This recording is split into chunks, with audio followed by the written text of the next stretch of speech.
You've always wanted to start a business, but you're concerned about what to do and in what order.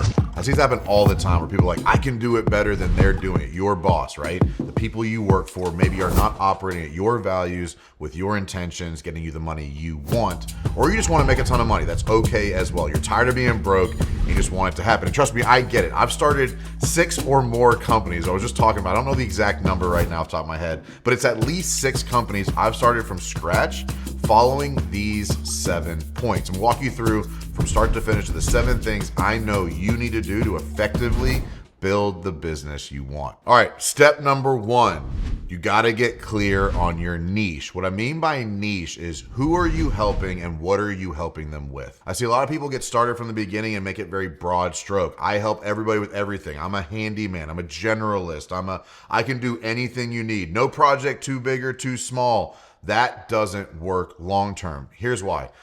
It does not allow you to build brand recognition and trust in a specific service. You want to become known as the best at something. You want to be the best deck builder. You want to be the best bathroom guy. You want to be the best whatever, technician. You want to be the best at something, HVAC, plumbing, whatever it might be. And I don't know what you're doing right now that you want to start a business, but choose one thing you do the best. Because brand awareness and brand trust allows you to generate opportunities quicker and more consistently over time, as well as develop systems and processes that are replicatable. And at some point, you're going to need to hire somebody. And if you're doing everything, like I've seen it before, you see like a van going down the highway. It's like specializes in 27 things on the side of the van. Please don't be that guy or girl. Please pick something and be the best at it. Being the best at something is way more profitable over time than being average at a bunch of things. Because you need to be able to replicate it, you got to be able to build systems, and ultimately profitability is going to be more important than revenue. You're going to be really excited to go get revenue, get clients, build the things out, spend the money. And I know for a fact that revenue is not the same as profit. We're going to get into more of that here in a second, but overall, get really, really clear on who you want to help with what. Ultimately, as a business owner, your job is to solve a problem. Solve a problem, not solve all problems. And being very disciplined in that, saying no to more than you say yes to at the beginning is a superpower and is going to help you generate momentum faster. It's going to be like kind of like a hockey stick, right? It's going to be slow for a while, and then boom, at some point, you start to get the referrals. You start to get the he's the best. You start to get the they do really great work at this thing, and that allows you to build replicatable, predictable revenue and profits over time. All right, so step 2. And this is the stuff that people tend to skip or don't even know they need to do. Getting proper licenses and insurance and legal documents created is a very important part of the process. A lot of people just go because they don't understand or haven't been in business before. Building the structure effectively, like getting your business entity created. Are you an LLC? Are you an S Corp? Realistically, you need to start as an LLC sole proprietor. That's a great place to start unless you're hiring people out the gate. LLC, super simple. You can hire a business attorney for this. It's actually super simple to start a business online. If you just go to your state website, I've started businesses in North Carolina and South Carolina, and going to the website and just filling out the documents, right? Super simple. Chat GPT that shit, man. Like, just get out there, be resourceful. Part of business is being resourceful. You don't always, especially early on, need to pay people to do things that you can do for free so you can retain as much of the profits that you're generating as possible. But you need to develop a business entity. It creates protection for you. An LLC stands for a limited liability corporation. Why is that important? If you just go out to somebody's home and you do a project for them and you burn their house down, or you mess something up, or you damage something, or something you install falls and breaks something, there's no liability protection between all of your personal assets and that consumer. If they come after you for whatever reason, the LLC protects you and your personal assets from being part of that available resources they can pull from. Okay. So when you have a business, the LLC protects you being a person, your home, your cars, your personal finances, everything you have, the LLC protects legally. When someone comes out, let's say they sue you, you mess something up, they sue you. They can only come after the business assets. But you don't have a business. If you don't have a business, you have an LLC created, you are the business, and they come over after your assets. And you don't want to have that type of liability. It's also important to understand, if you choose a specific trade or industry, that you understand what licenses are required to do at the highest level. When you get into business early, some of those things take time. Some of them take process, like getting a general contractor's license. It does take time. You need to take a test. You need to have certain assets like liquid capital, cash on hand. There's certain things that need to happen. So some are harder than others, but the sooner you realize what it is you need to get your proper licensing in place, just the higher, again, brand trust and consumer trust that you have in the process. Sometimes you need specialty licenses, like as a roofing company. Some states require specialty licenses to get certain contracts. You're going to be able to pull a building permit. Understanding permit requirements and licensing requirements to pull permits will be a big part of the process. Depending on the business you need, again, search this. Even calling the local licensing or permit office, they want you to do a good job. They want you to be right. They want you to be organized. They want you to be a safe provider of services to the community.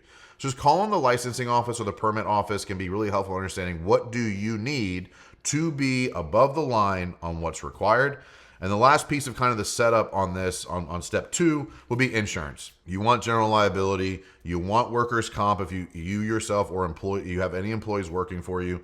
And some of those insurances will be required for certain contracts. But if you're just going out knocking doors and selling stuff, they're not going to ask for it, but you want to be protected. Like, business is about limiting what happens when things go wrong. Not if things go wrong, when things go wrong. You're going to mess up at some point. You're going to have somebody that's disgruntled. You're going to break something. You're going to mess up. An employee's going to mess up. An employee's going to get hurt. These are all incredibly expensive mistakes if you are not protected through licenses, through permits, through insurance. Those things are incredibly important to help you maintain safety and scaling. Lots of questions there, very big variables depending on different things. Reaching out to an insurance broker, reaching out to an attorney, shoot me a message. I can get you to connect if you don't know who to get connected to. But overall, get yourself set up. That's the foundation that protects everything you build going forward. Number 3, building a startup budget. Business is expensive, okay? It can be. Let me say this. Business can be expensive. Understanding how much capital you have to invest at the beginning, capital being cash on hand, debt you have access to, friends or family, like getting capital can come from numerous different ways. You can go to a bank and get a startup loan. You go to the SBA, the Small Business Association. You get a loan from them. You can borrow money from a friend. Maybe you've done a great job saving up and you have good capital, but understanding what things cost before starting. This is a mistake I made at least twice. I'll tell you, when I started WinRate, I went all in on like the website and I got an office space. Like I probably spent 30 grand I didn't need to out the gate. That, like, looking back, did it hurt me? Maybe not. Was that 30 grand I would have much rather had in profits in my bank account? 100%. That's what I was getting into business for. Because early on in business, you're going to have massive waves. You're going to have good months and bad months because you have not built consistency and predictability to your projects, lead flow, and things like that. So understanding how much capital you have to put at risk. The truth is, 90+% of businesses still fail. The reality of you being successful for the next 5 to 10 years, the odds are against you. Like, I've been in business, my longest business since 2018. So it's currently 2025, 7 years. I've been doing this, like, WinRate's been around for 7 years. I've started others. Some are still around, some aren't. But the truth is 90+% of the people don't make it. And so understand, like, how much capital am I prepared to lose in this process? The reality is the answer has to be everything. You got to go all in. You have to be prepared to lose it all to actually build momentum and success, to build longevity in business. But building that budget ahead of time, like what cash do you have? What are you charging? What kind of cash flow do you have? What overhead expenses are you operating at? Overhead would be non-project related expenses. So if you're new to this, there's 3 parts to a P&L, profit and loss statement. You have your revenue, you have your COGS, cost of goods sold. That gives you your gross profit. And then your overhead are non-project related expenses, which subtract that from your gross profit gives you your net profit. Then you have actually debt expenses that are not on your P&L. Learn that the hard way. Okay, you go, I'm making all this money, but there's no money in my account. Not all expenses are on your P&L. So if you're using QuickBooks, which we're going to get into some other softwares and things here in a second, but if you're looking at a P&L, not all expenses are there. But what am I prepared to invest? What can I hire first? What money can I invest? The truth is, I've said this for a long time.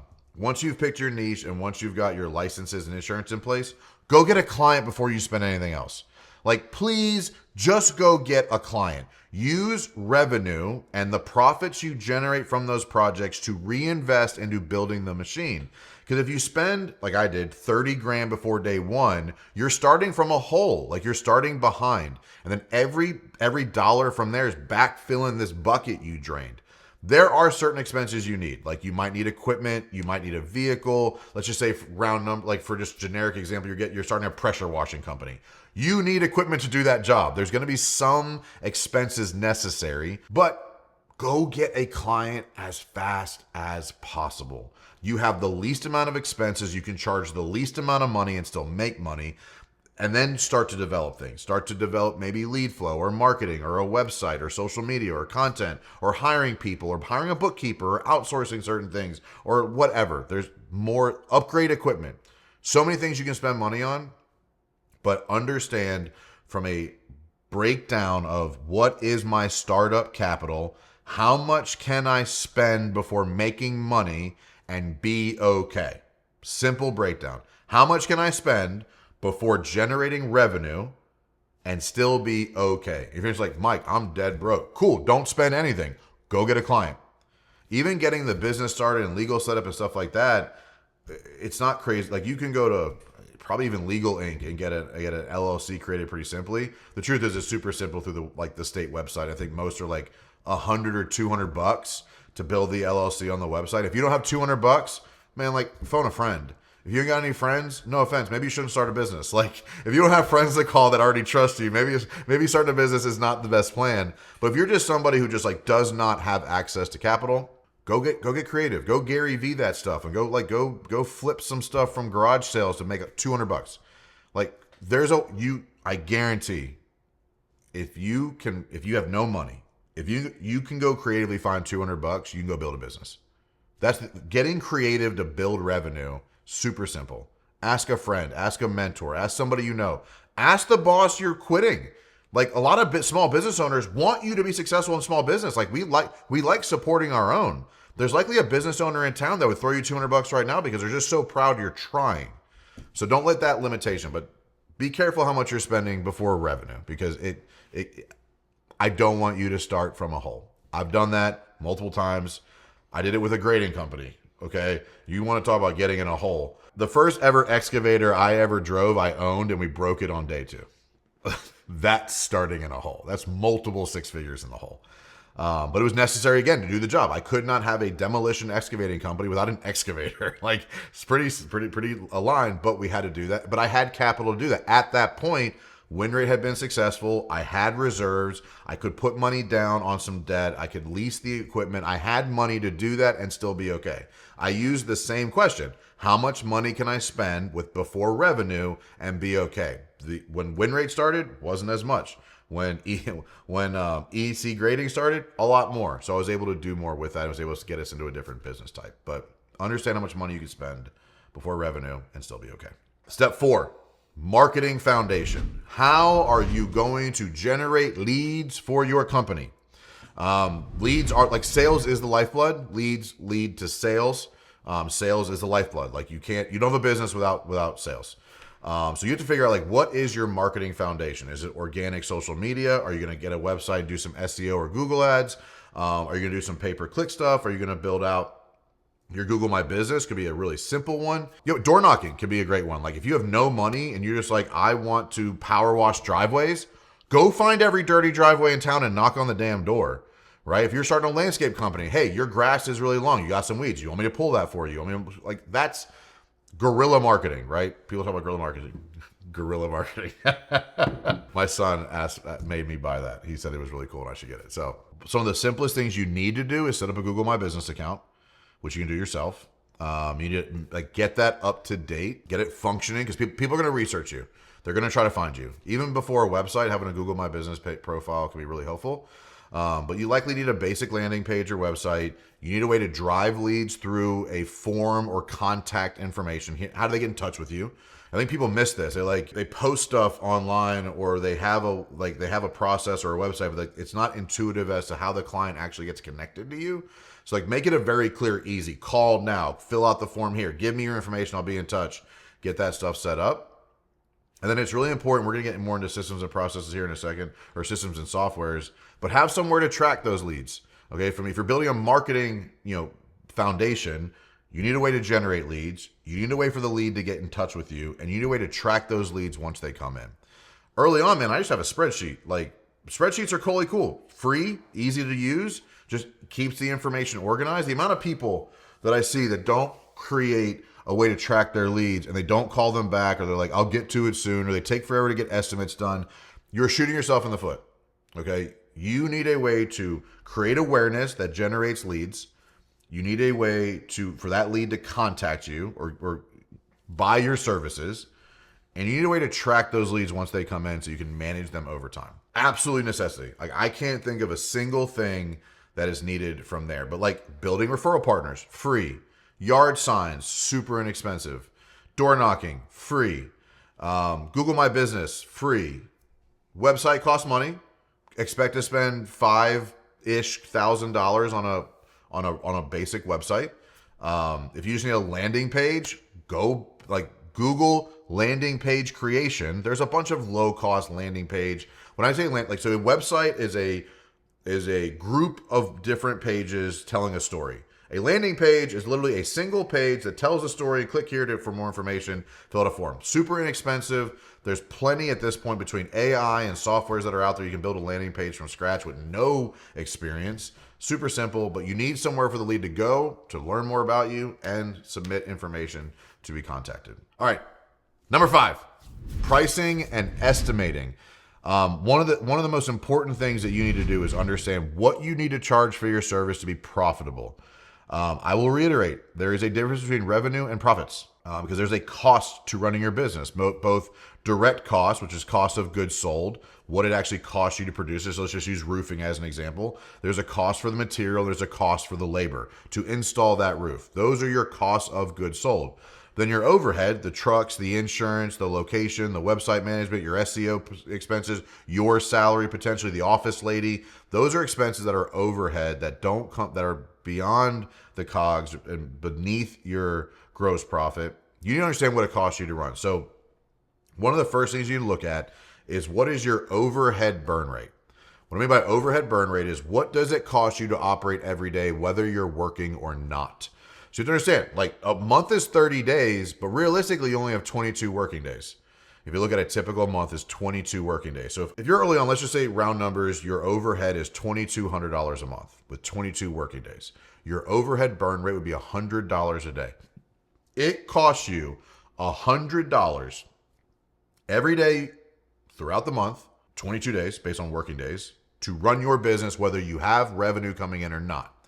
If you know that, now you know how much profit you need to generate on any given day to put money back into your bank account. Again, there's a calculation depending on what service you have, but if you say, okay, I need to generate $100 in profit, if $2,200 a month is my overhead expenses, divide by 22 days. If $100 a day is my overhead expense, I need $100 in profit to break even. So if you sell a service for $500, it can't cost you more than $400 to do that process. I would say a good gross profit target is 40 to 50% cost of goods. So if it costs you $500 to do a project, you should be charging around $1,000 for that service. That puts 50% overhead, which gives you money to spend towards overhead expenses and leaves money left over for net profit, which is the money you get to keep as the business owner.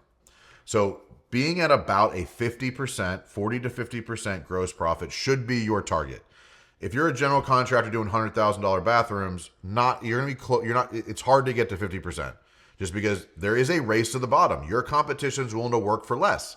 And so don't be in a race to win on price, be in a race to win on value, but understand my suggestion is a 40 to 50% gross margin should be your target. That should give you enough overhead, enough gross profit to cover your overhead and have money left over for net profit, which is the money you get as the business owner. So reverse engineer it. What does it cost you to do it?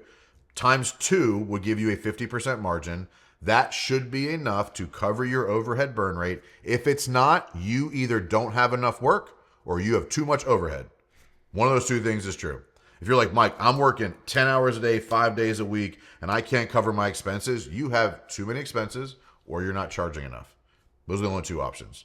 But understanding what your cost per day to operate allows you to reverse engineer how much profit you need to generate. And if we look at a 50% gross profit target, now you know how much work you need to sell on a daily basis at what price point. There are a lot of variables to this depending on different industries, different businesses. What a company with 1 truck versus what a company with 10 trucks needs to be at for gross profit is not the same thing. Way more overhead over here with 10 trucks than 1 truck, and that needs to be calculated as part of it. But understanding your overhead burn rate for both companies is the fastest way to figure out how much profit you need to generate per day, figure out what you need to charge per project to make it happen. But really getting your pricing and estimating nailed down is super important. Number 6, systems and softwares. Like I said earlier, you need a CRM, something to track and manage leads as they come in. You're going to want to have some sort of bookkeeping software. QuickBooks is the most common. There's some people that love it, some people that hate it. I've only ever used QuickBooks. I have no alternative perspective. I'm a big fan of QuickBooks Online, super easy. Their app recently, it made it super simple to track like receipts and expenses, so you're tracking things as you go. It can even track mileage if you're tracking mileage for an expense deductions. Getting something like QuickBooks is what I'd recommend, but there's other ones out there if you want to review them yourself. You need some sort of project management tool. I'm a huge fan of JobTread. I am friends with the owner, the developer, the CEO of that, but ultimately because they built an incredible product. We were business associates before we were friends, and I really respect what they've built. Very affordable, but JobTread, it would be a suggestion for project management. Those are the 3 things. You need to track your money, you got to track your leads, you got to track your projects. There's a system or software for each of those. Outside of QuickBooks, there's 1,000 different CRMs, there's 1,000 different project management tools. The process I've always coached on to pick one is decide what you want it to do for you, or look at what your peers are using in the like-minded. So once you've picked your niche, call someone in a different city that does what you do and ask them what they use. Google it. Obviously, ChatGPT's come a long way in allowing us to research information quickly and efficiently. But I would say for bookkeeping and just general financial awareness, QuickBooks. For project management, JobTread. And for CRMs, JobTread can work really effectively for this as well. But we use Go High Level as our CRM. But it's very robust. If you're brand new, you don't need it. JobTread would do plenty on both sides of that for you to accomplish what you're trying to accomplish. JobTread, if you are a project management environment, if you're a single trade, there's other ones that are better out there than JobTread. From like if you do HVAC or plumbing, you're more in the service, reactive kind of single trade type things. There are more industry specific or trade specific platforms out there that are specifically built to operate in what you do, the way you do it. Again, depending on the business you're starting, I would do research. But I am a fan of QuickBooks, JobTread, and Go High Level if you want that input. But I have no affiliate code for you. I get nothing for saying those. Those are just the ones that I use personally and have had a lot of success with. Number 7, understanding you're going to have to build a team. There's a ton of videos on this channel related to hiring and onboarding and training and everything else. But the biggest question most people have early on when starting a business is, do I hire laborers or do I sub it out? It's one of the biggest questions I see. It wildly depends on the service that you offer. But overall, subbing first to get enough revenue to hire is the best strategy possible. Here's why. Subs work for you when you need them. They are cost of goods sold. You only pay them when they are creating money for you. Employees, you have to pay all the time regardless. And so when you look at if you hire, let's just say a laborer, you're paying him a salary or an hourly rate. When you hire a sub, it's a flat rate for that project. And if you don't have work for them tomorrow, you don't pay them tomorrow. If you have an employee, they need to get paid every day. You say, well, Mike, I pay them per hour, I pay them when the hours they work. Go hire someone, give them 5 hours a week worth of work and tell me if they stick around. They're not going to. So subbing first can be a great way to have that inconsistent workload and be able to make money when you have projects, but not cost money when you don't. That's how you start to build momentum early on. And then you start to hire full-time employees as you have enough work to keep them busy 40 plus hours a week. Employees want to be paid, man. Like, I don't know how a different way to say that. They want 40 plus hours a week. They want to make money. They have a family, they have a mortgage, they have a car payment, they have kids. Like, people want to get paid. If you have inconsistent work, subs is the best place to start. And then when you get to a point where you can keep somebody busy 35 to 45 hours a week, that would be a great time to hire an employee. I am not going to spend, this video is long enough. I am not going to spend 10 minutes deep diving how to hire, how to onboard, how to train. There are plenty of videos here. So YouTube's likely going to suggest a video somewhere around here as to a next video that you can watch from my channel. But feel free to just search Mike Claudio, how to hire, Mike Claudio onboarding, Mike Claudio training. There's a ton of videos I put on this channel related to that topic specifically. These are the 7 things I wish I knew, and now you know them as well, but you're not done learning. There are a ton of videos on this channel, likely one right here that's being suggested for you to watch next to help you succeed in starting your contracting business in 2025.